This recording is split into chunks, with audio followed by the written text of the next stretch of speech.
Hi there, and welcome to Green Shoe Conversations. I'm Stephanie Cochran, the Executive Director for the Green Shoe Foundation, and welcome to episode 23. I'm excited you guys are joining us today. With me, I have two of my favorite people. I've got Mr. Stephen Brinkworth and Miss Rebecca Holt. How are y'all doing? Doing well. Good. I was like, wait a second. They're there. Steve and Rebecca are two of our therapists here at Green Shoe. And a lot of you guys know them. They come on and talk a lot. And this is going to be the first Friday in November. And typically November kind of kicks off the thankful season.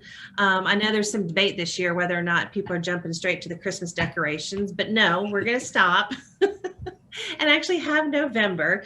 But I know that I start to see, like on my social media, people doing their grateful thoughts or things to be thankful for today. And that kind of seems to be a big thing. And it got us talking because gratitude is something we talk about year round, not just during November. And it's also, we kind of take a different view, perspective maybe is a good word. So we wanted to talk about gratitude and maybe kind of get into that the next couple of weeks as we go through this time. So let's kind of kick it off. What is gratitude to you guys? You know, I could look up a definition and give you specifics, and we talked about that when we sat down the other day. And there's a part of it that is appreciation and thankfulness.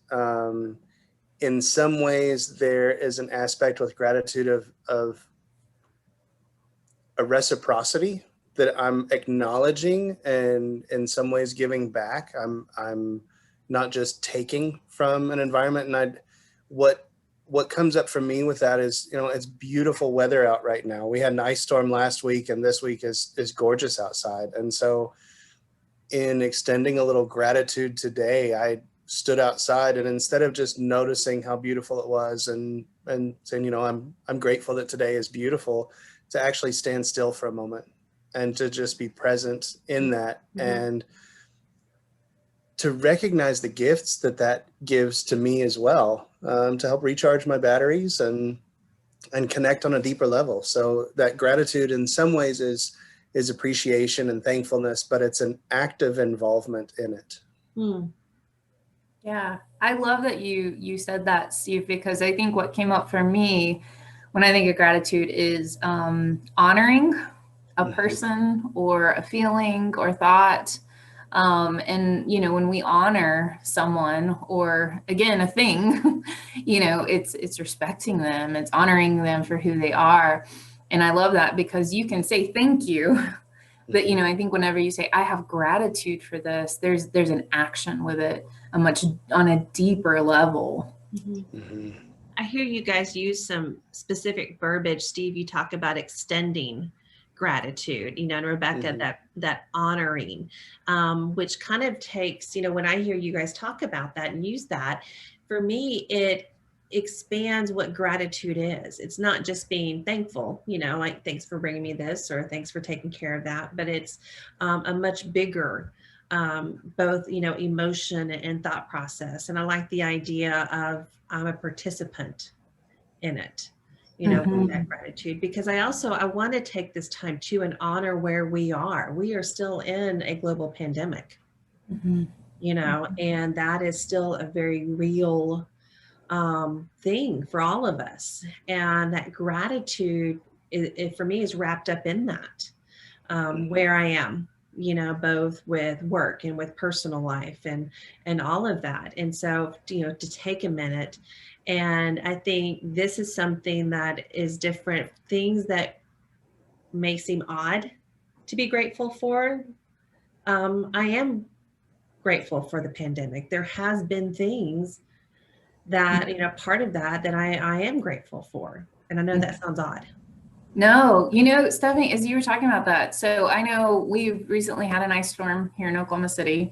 I was without power, but you guys, as you know, my office family did so much to help or to be present.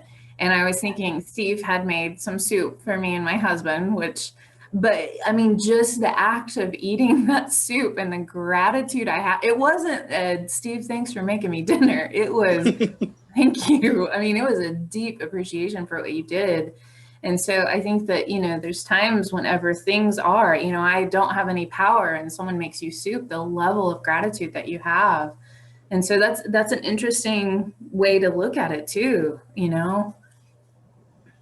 I think it also helps me kind of break out of some of those all or nothing thinking patterns where if I can recognize and be aware of pieces that I am grateful for amidst struggle. So the pandemic, I'm not grateful for the hurt, the pain, the suffering, those kinds of pieces, which is something we hear about quite often, but there's so many pieces within it that I am grateful for. And then, when we've had to stay at home, to have that time to connect with family on a time and personal level that oftentimes in day-to-day work, we don't get to do. Mm-hmm. I'm grateful for, technology. We're talking via Zoom today, and this is something that we've really gotten accustomed to over the pandemic, and not just doing the podcasts, but it's been a way for me to maintain contact with some of my friends that are scattered around the world and check in with them and them check in with us. And so there are lots of pieces that do bring up that gratitude, and it's a crucial piece to help kind of balance that experience amidst something that's been difficult for all of us in innumerable ways. Mm-hmm. Yeah. I think there's an element of that kind of with what we're speaking to of resilience that we can find when we tap in to gratitude, especially when things are really rough and, there is pain, but there's an element of that resilience that comes up when we can find something to feel some gratitude about. Right. Mm-hmm. And the concept of actually stopping and being grateful for things that are painful, being grateful and having to extend gratitude for sadness, for fear. I've had a lot of anxiety over the last several months. And I know, especially when we were in quarantine, when Stephen, I heard you talk about being grateful for technology, that kept us connected. And I felt connected. And the first thing we did every time we met was we did a check-in. And I know that's part of, our process. Anybody that knows the model, we do that, but we did that. And in that check-in, one of the questions is, what is my deep knowing? And sometimes that was, I'm grateful for being scared right now because it's protecting me. I am staying home. It's protecting me. Or I'm grateful for the fact that my family is spending more time together. There were things out of something that people may think, well, how can you be grateful for that, for the pandemic? Well, there were some moments that I would not have gotten with my family if it hadn't been for that. And I will cherish that forever. You guys help me out on this because Frank Anderson talks a lot about the different parts and with gratitude. And there's some exercises I know we've done some training with that kind of have us go in and look and be grateful for some of those hard parts. Is that a good way of putting that? Or here, help me out here. Yeah, we all have different parts that may show up at different times. And each of those parts of us, in green shoe language, we've got a functional adult, an adapted child, a wounded child, a precious child. All of those parts are within us. And Frank Anderson speaks to those different parts that come up at different times. And each of those parts have positive intentions. And it may not, just like you were talking about fear, there's a part of me that is fear. And it also has a positive intention of protecting me. And so just like you were mentioning, it helps to keep us safe, to be able to extend some gratitude to that part of me that I hear you and I appreciate you letting me know what it is that I need to be aware of to keep me safe. In doing that act, there's some neurological pieces that shift and get into a caregiving system in our brain, speaking to resiliency, that release oxytocin and actually shut off some of our limbic responses so that we can be more present, more engaged, and using more of my prefrontal cortex and not in a reactive limbic response to things. And so that fear, as opposed to reacting and having a panic, I can be aware of it and listen to it and learn from it. And so that gratitude, I'm not just extending to others or things outside myself, but being able to extend that to ourselves and to the different parts of ourselves that show up too. And it's really powerful. There's an exercise we do on Mondays to tune into ourselves. And I love shutting my eyes and doing that every Monday. Mm-hmm. It's a really beautiful experience. Mm-hmm. And isn't that fascinating? I mean, when we talk about fear, everybody's heard of, our responses and the neurological aspects of that, fight, flight, freeze. But then to hear that there's also gratitude has neurological responses in our brain. And by taking that and using that, it's really interesting with that aspect. Rebecca, you brought something up yesterday in this conversation that we were having that I really wanted to kind of us to have a discussion about. And it's when, and again, we're talking about both maybe positive things and negative things, but when somebody makes the comment to you, and we've all heard it, and we may have even said it, be grateful for what you have. Mm-hmm. Talk about that. Yeah. So sometimes whenever people say things like that, it invalidates our experience. And so, I may, like last week, I may not have power, but I still have a roof over my head. I'm still experiencing some pain and discomfort because I'm out of power. I do have gratitude, though. Those things can exist at the same time. A lot of times people want to use that gratitude to discount any discomfort.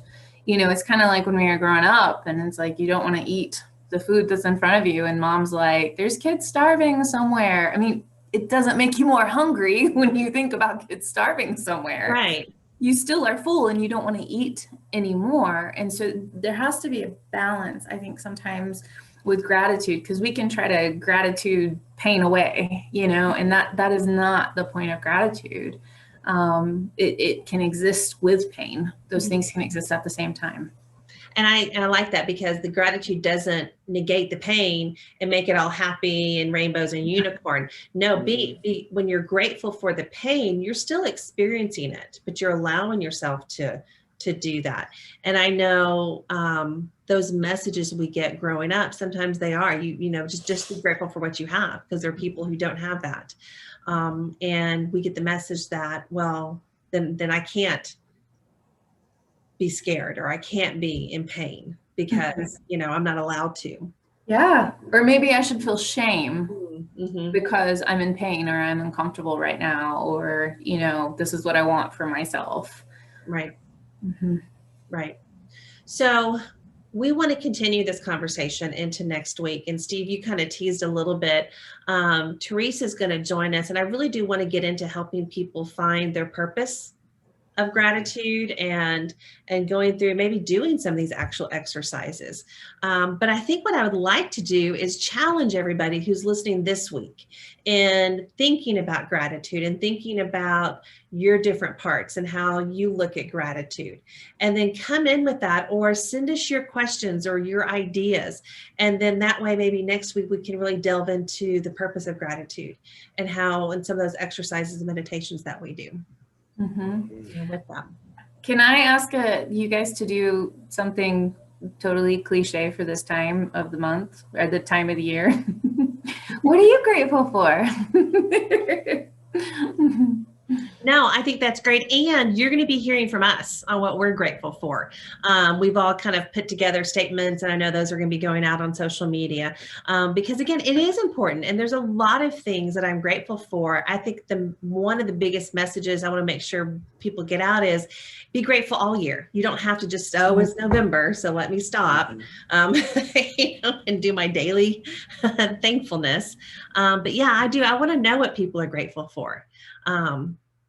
The good, the bad, the ugly, everything. So that way we can hear all of that. So that'll be fun to kind of look at that next week. And guys, thanks for joining me and starting this conversation. This will be fun as we go through and kind of hear from all of our friends out there, especially on social media. If you need to reach us, again, you can find us on the Facebook. You can also Instagram and Twitter. We are all over there. Or send us an email at info@greenshoe.org. And then our website, greenshoe.org. Also, you can reach out to us, and we will look forward to hearing from those, and we will continue next week.